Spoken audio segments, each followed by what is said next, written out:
behind me you can see the building of a school in the very center of Zhytomyr. It's school number 25.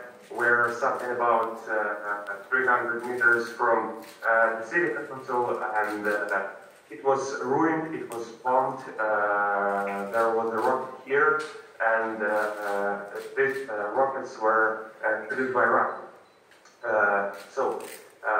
Russian propaganda says that they are shooting and attack only military facilities, military manufacturing, but this is really just school.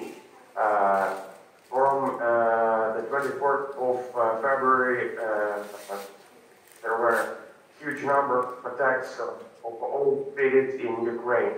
And not only Zhytomyr, there were attacks on Kiev, Kharkiv, on Mariupol, on the city of Kherson, the eastern and the southern part of Ukraine suffered from Russian invasion, and if you wish, I can show you some parts of attack from here. As you can see, the building of the school, we had several attacks on Zhytomyr. We had attacks on civil buildings, the homes of local citizens, and as you see, it's not a military object. You can see here a journal of children with their classes, so you can see the books and different. These are books when people, when children are studying at the school. So we have big Russian invasion, and the big problem is that they use warplanes, they use spy planes, and that's a big problem. So we need to defend our sky. We need to make no-fly zone in Ukraine, and it will help really a lot. For the 17th of March, yesterday, we had information about 108 killed children. They were killed by Russians, and it's I don't even know how to comment this, because it's information, and this is the thing that Ukrainians will never forget. Mariupol is suffering from Russians because the Russian troops are all over the city. They are bombing it with flights, they bomb it with artillery, and a lot of people stayed in Mariupol because they had no chance to evacuate. The number of killed people is really strange. Something about 2,000 people, and it's awful just because people spend their time in basements. They try to hide from attacks, and Russians don't shoot only in military facilities, manufacturing, or trying to kill the units of Ukrainian army. They are shooting everywhere.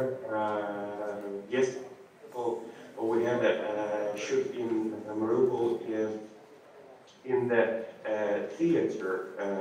There is a shelter in the theater, and civilian people stayed there, and they were shooting. But as far as I know, people are alive. This shelter was really good, and it helped to save people's life.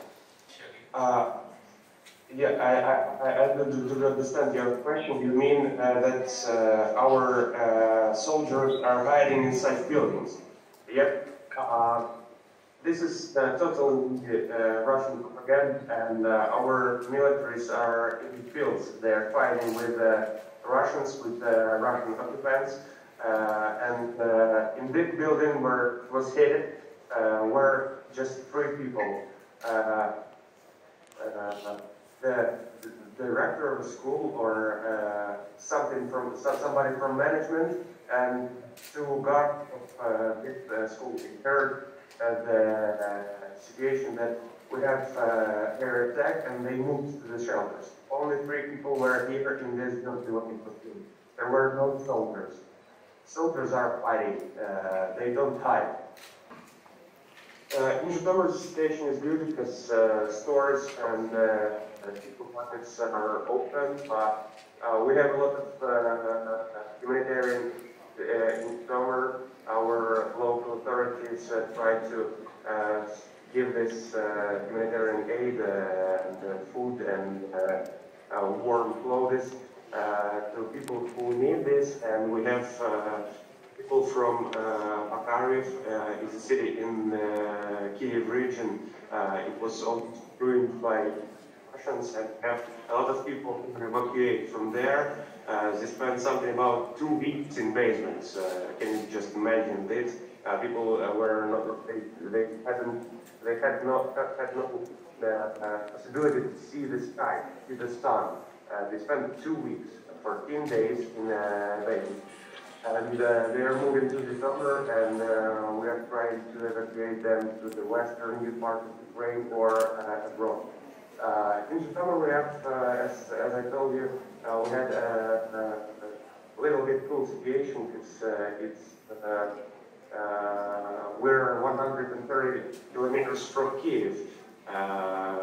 It's a pretty large distance, but the northern part of Ukraine, the eastern part of Ukraine have huge problems with the food, with the water, with the worm in their houses, because the Russians try to shoot and try to damage the infrastructure of cities, and it's a big problem because those people aren't protected from this invasion, from this threat. I guess that's it for now. Ivan, thank you so much for being so brave. We definitely cannot imagine what you're going through there, but we're standing with you. Ukrainians, Thai people, stay strong. We hope all will end soon. Thank you. Thank you so much. Slava Ukraini. Героям слава.